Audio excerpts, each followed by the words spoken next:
At the foot of the last mountain sat the last village, and in the last village lived Tao. It was Tao's birthday. While he was working in the corn, his friend Samuel shouted for him to come quick. Tao ran to the edge of the village where the death barrier was, and beyond the death barrier was his father, lying on the ground. Tao ran to his father. His father wasn't breathing. Tao dragged the old man back over the death barrier, and the village doctor checked his father over. The doctor said, "I'm sorry, he's dead. The snake did this." The next day, the village folk came to Tao's house and said, "Isn't it a shame? Sorry if you're lost," and so on, and Tao thanked them, and then he was alone again. He hoped he would get good at being alone soon. That night, he watched the great mountain glowing with the light and madness of the new gods, who knew what they were doing up there. When Tao slept, he dreamt of the snake that had killed his father, its fangs curved like scimitars, its eyes full of rage and malice and pride at all the evil it had exacted on the village folk for hundreds of years, bringing disease and misery. And now it had brought death to his father. Enough. Tao got up just before dawn. He packed some water and food into a satchel, then went to the pyre where his father had been cremated and took his father's ashes and put them into a jam jar. Then he walked out to the boundary of the village, to the death barrier. "Stop!" someone yelled. It was the village doctor. "You step over the barrier, you can die. Leave the snake be. You can't fight him." Tao closed his eyes and stepped over the death barrier and walked out into the wilderness. Tao trudged about the forest all day looking for the snake, but found nothing. He saw his father's face in the trees. Where had his father gone? This man who'd given him his time, his love, had taught Tao how the world worked. He'd brought Tao breakfast in the mornings and blankets in the evenings. He brought him up, but his father had gone off into the dark alone now, and Tao knew he couldn't bring his father breakfast, or bring him blankets, or bring him back. The snake, the bastard, he would kill him. Tao was out of water and thirsty. He spied the great mountain above the trees and walked towards it. At the foot of the mountain was a river, and he drank from the river for a long time.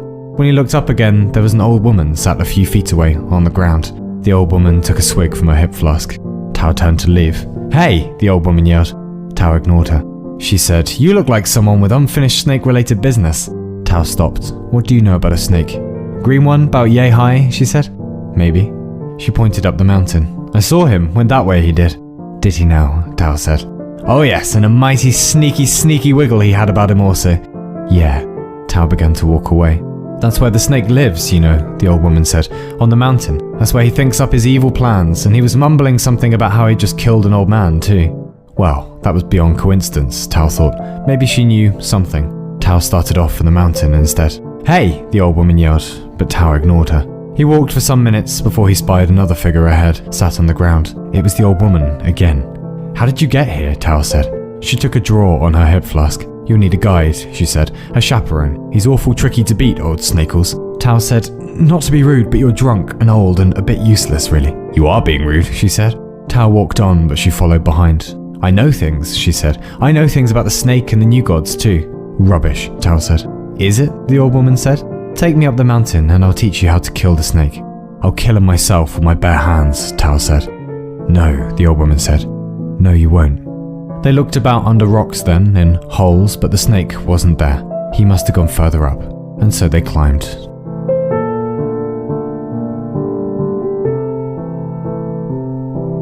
They slept rough, and in the morning they had breakfast. For Tao it was bread, for the old woman it was her hip flask. They continued walking up the mountain. By midday they were high enough to look down on the landscape properly, and there was Tao's village, unremarkable. Just a few buildings and wisps of smoke in the valley. "Are there other villages in the world?" Tao asked. "No." "Were there?" "Yes." "When?" "A long time ago. There used to be very big villages called cities once. Lots of people back then." "What happened?" "Ambition," the old woman said. She drank from her hip flask. "Say, boy, when you kill the snake and he's gone, you think you'll be happy forever then?" "Yes," Tao said without pausing. The old woman said. They looked about under rocks then, in holes, but the snake wasn't there. He must have gone further up, and so they climbed. They slept rough again and woke to a grey and sickly dawn. They set off in silence, and soon they came into a fog that collected about their knees. The air smelled metallic. The daylight looked wrong. "What's happening?" Tao said. The old woman said nothing, only swigged on her hip flask. Tao saw something in the dirt, silver and complicated. "What's that?" he said. "Old science," the hag said. "What science?" The old woman said, "Sort of like magic, but it works." There were more machines now, silver, glass, great towers of geometry and industry. Who built these things, Tao said. Well, the new gods, of course. Why have they abandoned them? Because all children get bored of their toys eventually, she said. And about them appeared lines and symbols, esoteric glyphs in the air, and lights flashed in the distance, and a great wind picked up, and the metallic reek grew thicker. The rocks were not rocks now, but hexagonal metal slabs, and the trees were twisting candles of crystal. And ahead glowed a pedestal, and upon the pedestal was a set of spectacles. The old woman picked them up. Here, boy, she said. These are the glasses you'll know the snake with. Glasses, Tao said. My vision's fine. No, it's not. She put them on his face.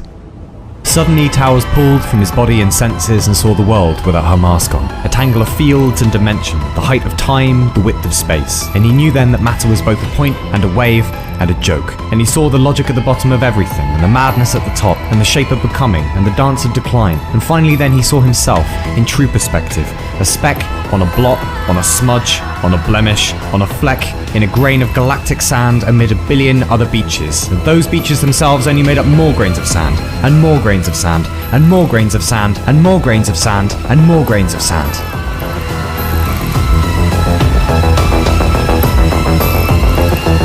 The old woman removed the glasses. What was that? Tao whispered.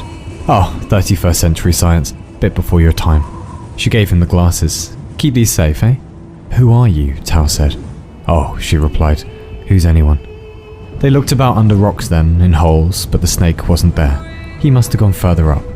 And so they climbed.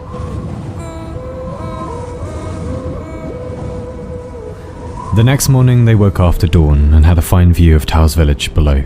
Tao said, Why is the world dead? The old woman said, Everyone got clever. Now they're gone. Where are they gone? Tao said, and pointed to the sky. There?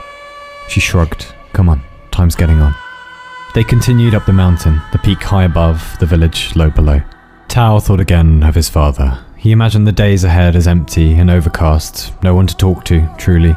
No more games, no more laughing. When he found the snake, he would rip it apart. He spied a stream then, and the water was red, and he realized it was blood. The stream of blood grew thicker as they climbed. No, it was a river of blood. And on the ground were notes and coins and precious jewels and staffs and scepters. The ground was scorched, and from the ground rose smouldering vapors, and the air stank of death and glory and dominion. And ahead Tao spied a sword. It was sticking out of the soil, its hilt glinting red and purple and gold, and the blade an opulent silver. They sidled closer. Take it from the ground then, boy, the old woman said. What is it? Tao said. That is the sword you'll kill the snake with. And with a great effort, Tao wrenched the sword from the ground and brandished it, and great plumes of fire and lightning leapt from the tip and set the ground alight. Tao brandished it again, and outshot swarms of locusts and wasps, and he bellowed a great stentorian laugh, and the laughter echoed out over the plain of the mountain. Everything was power. Everyone would listen to him now. The village elders, the oracles, the bullies, and the brutes. Hell, even the snake, when the time came. He laughed again, and the mountain was only fire and lightning then, was only power and malignancy and rage. Thou shalt always kill, he thought, and he knew that no one could do a damn thing to stop him ever again. And more than that, with a dastardly certainty he supposed that with this thing he could end the world if he wanted.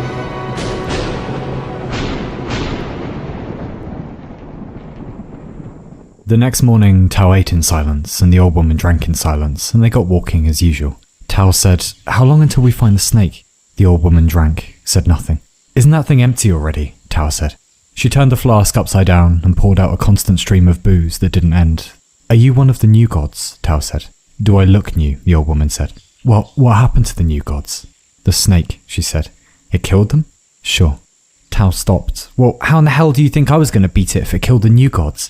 The thought had crossed my mind, the old woman mumbled. Still, the glasses and sword will serve you well, and we have a few more things to collect yet.